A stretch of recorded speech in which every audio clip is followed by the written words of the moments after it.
پاکستان میں توہین مذہب اور توہین رسالت کے مقدمات میں ہزاروں کی تعداد میں بے گناہوں کو جو ہے وہ گرفتار کیا گیا ہے، پابند سلاسل کیا گیا ہے۔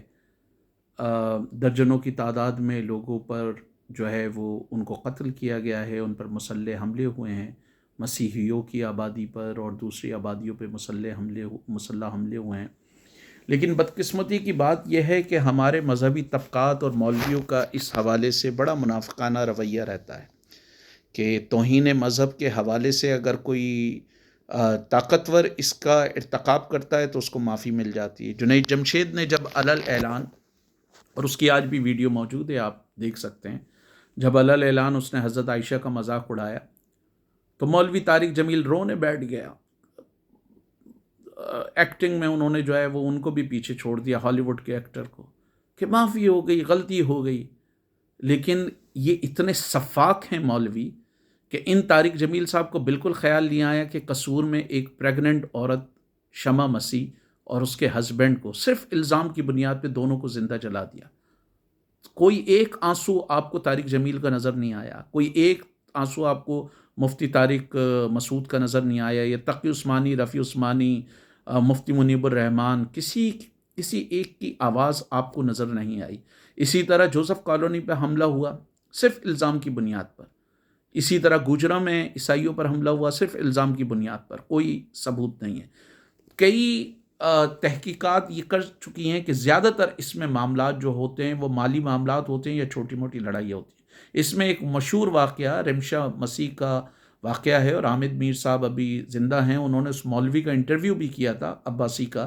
اس مولوی نے یہ اعتراف کیا کہ اس نے ایک ایسی ڈاؤن سنڈروم کی ایک بچی تھی، اس پر یہ الزام لگوایا کہ اس نے قرآن کے اوراق جلوائیں، اور بعد میں اس مولوی نے اس بات کا اعتراف کیا کیمرے پہ، حامد میر صاحب کے پروگرام میں کیمرے پہ اس نے اعتراف کیا کہ ہاں جی اس کی نظر جو ہے وہ مور اور لیس، اس نے جو بات کی، عیسائیوں کے گھروں پر تھی۔ اور اس مولوی کا کیس اور اس کی حمایت میں آگے ایک اسلام آباد کا بدنام زمانہ وکیل تھا جو پورا یہ ریکٹ چلاتا ہے، جو آج بھی اس طرح کے ریکٹ چلا رہا ہے۔ تو لیکن اس مولوی کو کچھ نہیں ہوا۔ سوال ہی پیدا نہیں ہوتا کہ اس مولوی کو، جب بھی یہ بات کی جائے کہ پارلیمنٹ میں ایسا قانون آپ بنا دیں کہ اگر کوئی جھوٹا الزام لگائے تو اس کو بھی سزائے موت دیں، تو سارے مولوی کھڑے ہو جاتے ہیں، اس کی مخالفت کر رہے ہوتے ہیں۔ تو جنید جمشید نے علل اعلان مذاق اڑایا، اس کو معافی مل گئی، کوئی ایک مولوی نہیں بولا، نہ مفتی منیب صاحب بولے اس پر، نہ جو ہے وہ طارق مسعود عثمانی صاحب بولے، سب کہنے لگے جی معاف کر دیں۔ لیکن غریب لوگ، کیونکہ جنید جمشید پیسے والا آدمی تھا، طاقتور حلقوں میں اس کے کنیکشنز تھے، پاکستان کے سارے سیٹوں سے اس کے معاملات تھے۔ طارق جمیل صاحب جیسے آدمی جن کے ہمیشہ دربار سے بڑے اچھے تعلقات رہے ہیں، تو ان سے ان کے تعلقات تھے، اس کو معافی مل گئی۔ طارق مسعود عثمانی غلطی کی، یہ کل تک یہی بولتے تھے کہ نہیں جی معافی کی تو کوئی گنجائش ہی نہیں ہے، ایسا تو ہر کوئی کرتا رہے گا۔ انہوں نے کی، ویڈیو پہ پکڑے گئے، اس کے باوجود ان کو معافی مل گئی۔ نہ تقی عثمانی صاحب نے، نہ رفیع عثمانی صاحب نے، نہ الیاس قادری نے، مفتی منیب الرحمان نے، اور دوسرے یہ جو وکیل بنے ہوئے جعلی جو معصوم لوگوں کو پکڑوا رہے ہیں، ان میں سے کسی نے بولا، نہ طارق جمیل صاحب نے بولا، ان کو بھی معافی مل گئی۔ لیکن غریب انسانوں کو بالکل معافی نہیں ملے گی، جن کو پتہ بھی نہیں ہے، جو بے خیالی میں، اگر کسی سے کوئی بے خیالی میں غلطی ہو گئی تو اس میں معافی کی کوئی گنجائش نہیں ہے۔ اس حوالے سے انجینئر محمد علی مرزا یقیناً ان کی یہ باتیں قابل ستائش ہیں کہ جب قرآن نے معافی کا حکم دیا ہے، معاف کرنا، اللہ تعالیٰ نے قرآن میں کہا ہے کہ معاف کرنا تمہارا حق ہے، بدلہ لینا تمہارا حق ہے، لیکن اگر تم معاف کر دو تو خدا کے قریب تم نزدیک برتر ہوگے۔ بالکل اسی طرح رسول اللہ صلی اللہ علیہ وسلم نے اپنے بدترین دشمنوں کو معاف کیا۔ آپ دیکھیں ہندا کے حوالے سے وہ گالیاں بھی بکتی تھی، کچرا بھی پھینکتی تھی۔ امیہ بن خلف اور سہیل بن عمر مکے کے بازاروں میں اشعار کی شکل میں گالیاں بکتے تھے رسول اللہ صلی اللہ علیہ وسلم کو، ان کو بھی معاف کیا۔ ابو سفیان جو قتل کی سازش کرتا تھا اس کو بھی معاف کیا، جنہوں نے پتھر مارے ان کو بھی معاف کیا۔ لیکن یہ مولوی اسلام کا ایسا تصور پیش کرتے ہیں جس میں رواداری کا کوئی وہ تصور نہیں ہے۔ ابو سفیان نے قتل کی سازش کی، رسول اللہ صلی اللہ علیہ وسلم نے اس کو بھی معاف کیا اور دوسرے لوگوں کو بھی معاف کیا۔ آپ نے جو ہے وہ اپنے ایثار سے جب آپ پر پتھر مار رہے تھے، اور جو مذہبی کتب میں آتا ہے کہ فرشتے نے ان سے کہا کہ اگر آپ چاہیں تو میں ان کو دونوں پہاڑوں کے درمیان کرش کر دوں، انہوں نے کہا نہیں، میں رحمت للعالمین ہوں، رحمت بن کر آئے ہیں، رسول اللہ صلی اللہ علیہ وسلم رحمت بن کر آئے۔ لیکن یہ مولوی اسلام کا ایسا نقشہ پیش کرتے ہیں جس میں عدم رواداری، عدم برداشت اور انتہا پسندی کے علاوہ کچھ نظر نہیں آتا۔ یہ بات صرف طارق مسعود عثمانی اور جنید جمشید پر ہی ختم نہیں ہوتی۔ آپ دیکھیں، یہ خادم حسین رضوی سر عام گالیاں بکتا تھا ممبر رسول پہ بیٹھ کر، کبھی دیا کسی مولوی نے فتویٰ؟ وہ کیا توہین رسالت کے نہیں ہے کہ آپ ایک نبی کا نام لے کر اس طرح کی باتیں کریں؟ یہ مولانا منظور مینگل ایک گندے گندے لطیفے سناتا ہے اور اتنی گندی گالیاں بکتا ہے، اس کی ریکارڈ پر ہیں، بہت سارے پیر ہیں بریلوی، بہت سارے دیوبندی ملا ہیں جو گالیاں بکتے ہیں ایک دوسرے کو، لیکن کبھی آپ نے ان کے خلاف کوئی فتویٰ نہیں دیکھا، اس لیے کہ وہ طاقتور ہیں، اور مولوی ہمیشہ درباری رہتا ہے تو طاقتور کے خلاف بالکل نہیں بولتا، سوال ہی پیدا نہیں ہوتا کہ طاقتور کے خلاف وہ بات کر لے۔ بات یہاں بھی ختم نہیں ہو جاتی۔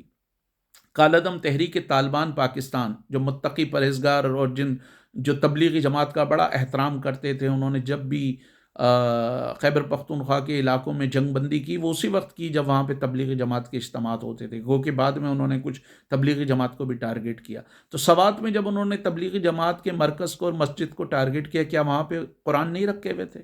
جب تحریک طالبان پاکستان نے جو ہے وہ کربلا، گامشہ اور دوسری جگہوں پر جو خودکش حملے کیے، وہاں پہ قرآن نہیں رکھے ہوئے تھے؟ کسی مولوی نے کہا کہ ان پر توہین مذہب کا الزام لگایا؟ یہ پاکستان کے سارے مولوی، مفتی نظام الدین شامزئی، مولانا سمیع الحق، تقی عثمانی، رفیع عثمانی، ان سب نے ہمیشہ کاسالیسی کی افغان طالبان کی۔ افغان طالبان نے جب کابل اور دوسرے علاقوں میں جو خودکش حملے کیے، کیا انہوں نے مسجدوں کو ٹارگٹ نہیں کیا؟ انہوں نے جو ہے وہ اپنے دشمن اگر نماز پڑھنے گئے تھے یا عید کی نماز پڑھ رہے تھے، ان کو ٹارگٹ نہیں کیا؟ کبھی الزام لگایا؟ کبھی ان پر کوئی الزام لگا افغان طالبان پہ کہ انہوں نے توہین مذہب کیا ہے، قرآن کو جلایا؟ اس کو بھی چھوڑ دیں۔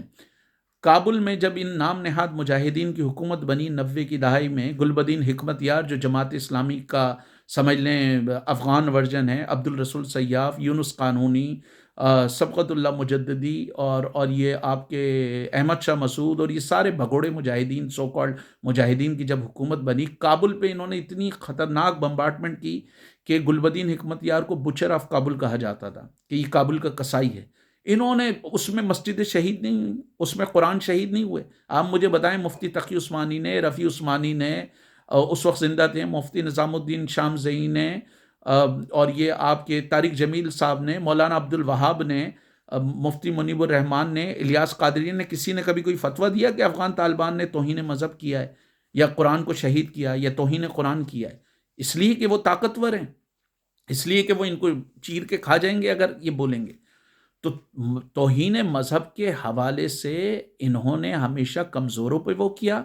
جنید جمشید کو معافی مل گئی، مولانا طارق مسعود عثمانی کو معافی مل گئی، دندناتے پھر رہے ہیں، زبردست خطاب کر رہے ہیں وہ، اور انہوں نے ہی کہا تھا کہ معافی کا تو کوئی راستہ ہی نہیں ہے، اب بیٹھے ہوئے وہ، اور ان پر سوال ہی پیدا نہیں ہوتا۔ لیکن کوئی غریب آدمی جو پاکستان میں عیسائی اور دوسرے مذہب کے لوگ جو ہیں، وہ بیچارے انتہائی غریب ہیں، ناتواں ہیں، اور ان سے ذرا سی کوئی لا علمی میں بھی غلطی ہو جائے تو وہ معافی کے مستحق نہیں ہے۔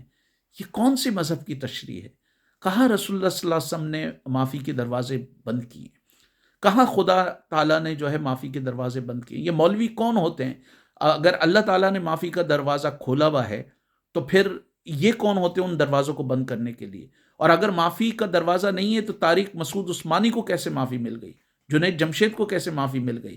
یہ خادم حسین رضوی جو گالیاں بکتا ہے ممبر رسول پہ بیٹھ کر، اس کے خلاف کوئی فتویٰ کیوں نہیں دیا جاتا؟ مولانا منظور مینگل گندے گندے لطیفے سناتا ہے اور گالیاں بکتا ہے، اس پہ فتویٰ کیوں نہیں دیا جاتا؟ یہ شیعہ مولوی اور سنی مولوی آپس میں ایک دوسرے کو گالیاں بکتے ہیں، برا بھلا کہتے ہیں ممبر رسول پر بیٹھ کر، ان کے خلاف فتوے کیوں نہیں دیے جاتے؟ تو یہ سارے مولویوں کی انتہائی منافقت ہے اس معاملات پر، اور لوگوں کو ضرورت اس امر کی ہے کہ لوگ خود رسول اللہ صلی اللہ علیہ وسلم کی حیات طیبہ کو سمجھیں اور اسلام کا خود مطالعہ کریں اور ان مولویوں کی ٹھیکیداری ختم کریں، ان مولویوں کی منافقت سے چھٹکارا پائیں، ورنہ پاکستان میں یہ جو توہین مذہب اور توہین رسالت کے نام پر جو مولویوں نے دہشت گردی نافذ کی ہوئی ہے، جس کو چاہتے ہیں، ذرا سا کوئی معاملہ ہوتا ہے، پڑوسیوں میں آپس میں لڑائی ہو گئی، بچوں کی آپس میں لڑائی ہو گئی، زمین کے مسئلے پہ لڑائی ہو گئی، بھائیوں میں آپس میں یا رشتہ داروں میں آپس میں لڑائی ہو گئی، ایک دوسرے پر جو ہے وہ کفر کے ایک دوسرے پہ توہین مذہب کے اور دوسرے فتوے لگا دیتے ہیں۔ تو ان فتووں کے حوالوں سے آپ دیکھیں کہ انہوں نے جو ہے وہ شدید منافقت کا مظاہرہ کیا، اور ضرورت اس امر کی کہ مولویوں کی اس منافقت کو سمجھا جائے۔